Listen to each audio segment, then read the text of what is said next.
Hola chicos de la asignatura de lógica, nuevamente estamos aquí. Qué bueno que están cumpliendo, los felicito mucho. Posteriormente me tienen que elaborar las pequeñas actividades que se les está solicitando. Agradezco mucho su atención y que estén viendo los videos. Que tengan buen día, pues vamos a iniciar. Vamos a rescatar una parte de lo que es el Cratilo, diálogo con el mito platónico de, evidentemente, de lo que se conforma un poco la lógica, una cuestión lingüística. Entonces vamos a ver, vamos a retomarlo para que ustedes elaboren un pequeño resumen respecto al cratilo e identificando las proposiciones simples y atómicas, es decir, atómicas y moleculares. Me van a identificar al menos 10 5 atómicas y 5 moleculares. En el texto que ustedes descarguen, al menos 2 páginas de lo que es el cratilo, lo pueden encontrar en internet y ahí mismo me van a identificar las atómicas, 5 atómicas y 5 moleculares. Entonces, en lo que es la cuestión del diálogo platónico del cratilo, pues vamos a ver que ocupa un lugar destacado en la historia de la lingüística. Es decir, es una obra fundacional de un gran filósofo que plantea un debate sobre la naturalidad o convencional de las palabras.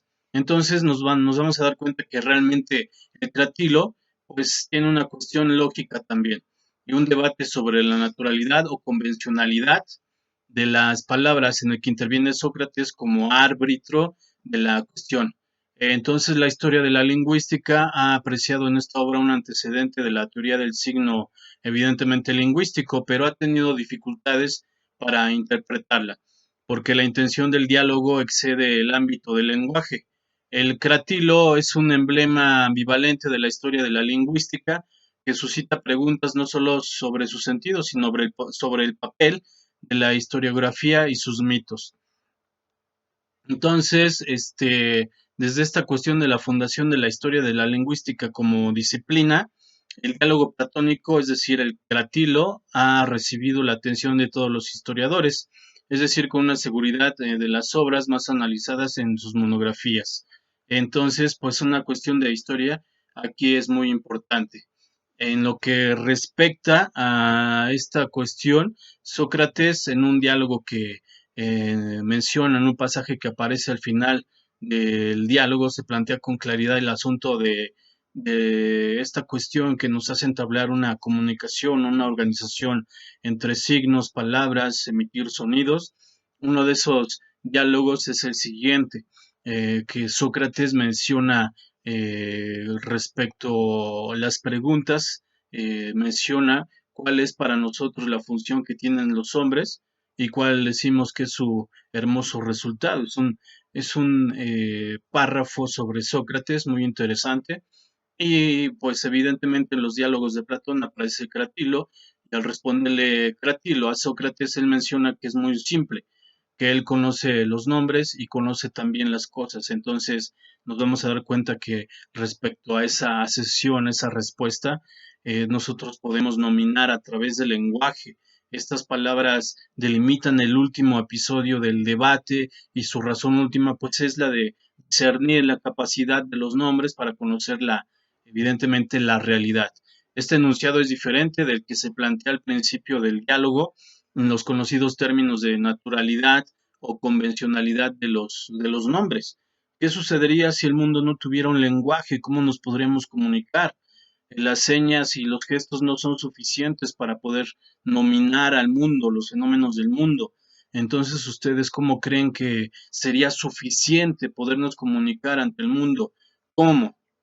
Reflexionen esa pregunta y si es posible quiero que me la escriban y me la respondan, por favor.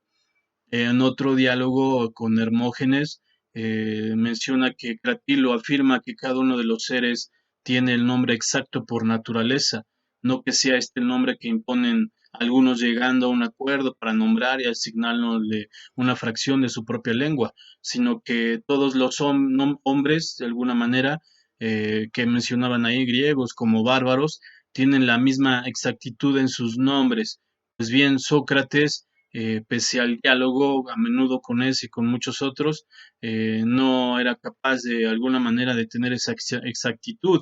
de un hombre con una cosa o un consenso. Imagínense un caballo. ¿De qué otra manera ustedes le dirían, le nombrarían? ¿Habría un respeto a su propia naturaleza? ¿De qué otra manera nominarían conforme su pensamiento y el signo lingüístico y su propio lenguaje? ¿De qué otra manera le nombrarían al caballo? Pónganse a pensar en esa cuestión. Hay una definición científica, pero estamos hablando del nombre de esta situación natural que nos ofrece respecto a su cualidad, la naturaleza del caballo. Mencionaban que con ese gentil, ese ágil intercambio de palabras, comienza el diálogo entre los tres personajes, que es Cratilo, Hermógenes y Sócrates. Es de alguna manera, el primer capítulo apasionante en la historia de la lingüística. Entonces, pues ahí hay una gran importancia de la historia de la lingüística que se puede mencionar en estas cuestiones del lenguaje.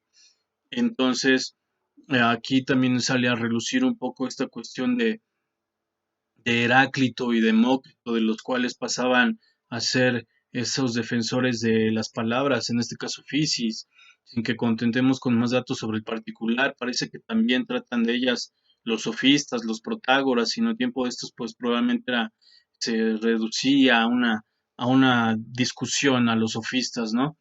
Es muy importante esta cuestión que ustedes la entiendan, sobre todo porque los signos, el habla, nos ofrece una gran recompensa para poder entender lo que es el mundo, esta virtuosidad que tenemos en el cuerpo, que es el alma, ya que hay una realidad, y si es precisamente esa realidad la que damos nosotros a través del lenguaje con una perspectiva filosófica, cultural, sociológica, antropológica, menos por sentido común, porque el sentido común arraiga, desazona, pervierte el lenguaje razonado, no hay una cavidad para el sentido común, aunque el sentido común evidentemente ofrece una garantía, es como una especie de sensor que nos puede decir que algo anda mal, pero si algo anda mal no es, puede ser una certeza propia que pueda discernir el propio pensamiento.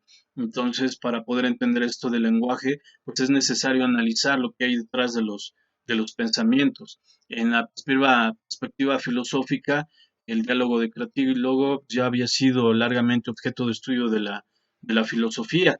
El exégeta más famoso es Proclo, el diádoco, que impuso en el siglo V la influyente escuela neoplatónica, que pues en el cratilo pues sea el motivo central de los estudios neoplatónicos, que están vinculados a una postura teológica sobre su origen divino en el lenguaje. Pues evidentemente este filósofo Proclo redactó al respecto unos escolios que han perdurado hasta nuestros días. Su texto inicia con esta definición del tema sobre el diálogo, que el objeto de Cratilo es mostrar la actividad fecunda de las almas en los últimos seres y la potencia asimiladora que muestran una vez que las han obtenido en esencia. Recuerden eso también de las esencias, que evidentemente pues también tiene que ver con una cuestión estética, pero no se les olvide de lo de las esencias, que ese también, eso ya lo vimos. Entonces, el lenguaje también es un gran problema. El cratilo no es el único diálogo que trata del lenguaje, pero sí es el único que considera como problema para el conocimiento, que tanto el lenguaje nos puede tener esa apertura para poder tener o obtener el conocimiento, ya que el empirismo se trata de una especie de experiencia, es decir, a través de la percepción conjunta con los sentidos. Se adquiere el conocimiento a través de una experiencia, eso es el empirismo, pero una cuestión lógica, dialéctica, es muy distinta, ya que está de por medio el pensamiento y la reducción de la realidad con la ayuda del mismo mentado lenguaje. Hay que discutir esa cuestión.